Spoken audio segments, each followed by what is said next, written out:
panel dunia mana yang Anda pilih, dunia yang stagnan di mana orang-orang akan terus boleh berbohong, di mana orang-orang tidak akan ada evaluasi saat mereka berbohong karena pada akhirnya itu hak mereka untuk berbohong. Namun yang kedua, dunia di mana ada representasi, ada normalisasi di saat ada identitas yang lebih terrepresentasikan, atau di mana kriminalitas lebih rendah karena tidak ada rahasia. Jika Anda memilih dunia yang kedua, maka pilihlah tim pemerintah, bukan? Namun sebelumnya kekurangan tim oposisi satu, mereka tidak pernah menjelaskan mengapa manusia punya hak rahasia itu dari awal, bukan? Kenapa pada akhirnya manusia secara natural boleh berbohong kepada manusia lain, padahal pada akhirnya dalam kasus-kasus tertentu atau bahkan hampir semua kasus kebohongan ini malahan merugikan manusia lainnya, bukan? Namun ini ada titik pertentangan nanti. Yang kedua, mereka kontradiktif.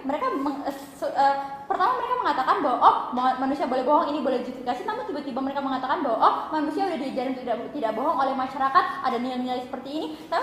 Maka kami mempertanyakan, terus kenapa manusia pada akhirnya boleh bohong jika nilai di masyarakat sendiri yang sudah disetujui oleh mereka adalah bohong sama dengan buruk, bukan? Namun yang ketiga, mereka juga belum merespon kenapa kemudian normalisasi akan gagal di kami dan kenapa ini akan berhasil di oposisi. Oke, mereka bilang bahwa normalisasi hanya ada di negara liberal, tidak akan berhasil di negara konservatif. Kami rasa ini sudah terlambat juga, ini baru dibahas di pembicara ketiga mereka, maka jangan dibeli, bukan? Pun iya, kami sudah mengatakan sebelumnya bahwa ya normalisasi bisa gagal di sisi kami, tapi setidaknya insekuritas akan lebih sedikit karena orang-orang bisa melihat ada banyak representasi kami lebih banyak di lingkungan, sehingga mereka akan setidaknya merasa lebih nyaman untuk tinggal di lingkungan tersebut walaupun masih ada penghakiman dan sebagainya, bukan?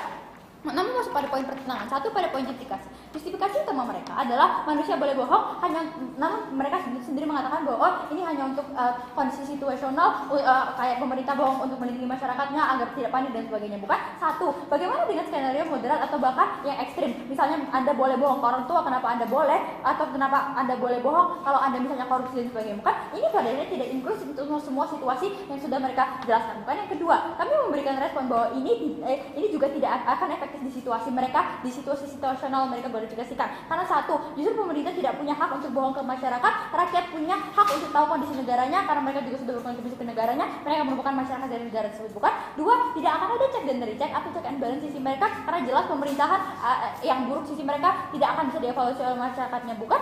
Pun mereka sudah merespon hal ini sudah telat di pembicaraan ketiga mereka, maka jangan dibeli. Kami juga sudah merespon sebelumnya bahwa kalau orang-orang lain juga akan untung dengan mekanisme kami, karena pada akhirnya akan ada normalisasi ya seperti yang ada di sisi kami, bukan? Mengkomparasikan satu, kami sadar akan ada yang memakai hak rahasia mereka untuk keuntungan pribadi, maka kami mengatakan bahwa boleh hak privasi dilanggar karena mereka sudah mengambil hak orang lain juga, bukan? Namun kedua, kami sadar ada yang bohong untuk melindungi diri mereka sendiri, ada yang menggunakan rahasia untuk melindungi diri mereka sendiri, bukan? Namun kami juga sudah merespon satu, ini tidak akan jangka panjang karena lama-kelamaan ini juga akan terungkap, bukan? Yang kedua, kalau tidak ada rahasia kalau di seperti dunia kami tidak ada rahasia, normalisasi akan terjadi dan ini akan lebih baik pun gagal, setidaknya ada lebih sedikit penghakiman atau setidaknya individu tersebut tidak akan merasa terlalu tertekan karena ia juga bisa melihat informasi atau rahasia orang lain juga, bukan? Sehingga kami rasa poin justifikasi dimenangkan oleh tim proposisi. Pada poin kedua, pada poin dampak terbesar